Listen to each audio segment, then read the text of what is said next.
Once upon a time, in the heart of the deepest, murkiest swamp, there lived a legendary figure known as Haas, a towering 8-foot, tall guardian with a heart as big as his stature. Haas wasn't just big in size, he was big in spirit too, with a love for his swamp that ran deeper than the mud beneath his feet. Now, the swamp wasn't just any old swamp, it was home to a vibrant community of critters, from chirping frogs to buzzing dragonflies, all of whom relied on the tranquility of their marshy abode. But one day, trouble came slinking through the swampy mist in the form of some misguided city slickers, the dreaded liberals, as Haas called them. These liberals had plans, big plans, to build a Starbucks right in the heart of the swamp. They thought they could just waltz in with their lattes and their laptops and turn Haas' beloved home into a trendy hangout spot. But they hadn't counted on Haas and his fierce devotion to his swampy sanctuary.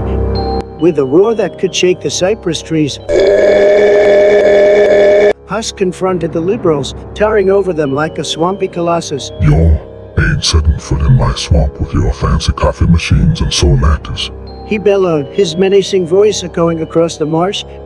But the liberals were stubborn, armed with blueprints and grandiose ambitions. They tried to reason with Haas, offering him free coffee for life and promises of eco-friendly construction. But Haas wasn't swayed. He knew that once the Starbucks came in, it wouldn't just be the trees getting chopped down, it would be the very soul of the swamp.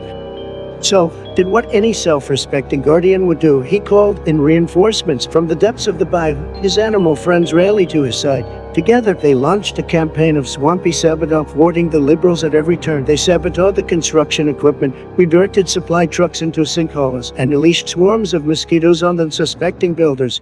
Faced with such determined resistance, the liberals eventually threw in the towel, admitting defeat in the face of Haas's indomitable spirit and his army of swampy elves. And so, the Starbucks was never built, and the swamp remained a haven of peace and tranquility thanks to the steadfast courage of one towering guardian named Haas. And as for the liberals, well, let's just say they learned a valuable lesson about messing with the swamp and its protector. The end. God bless them, and brothers, please tune in next Sunday for another episode of Uncle Mike's Sunday Stories, or else you will face the wrath of Haas.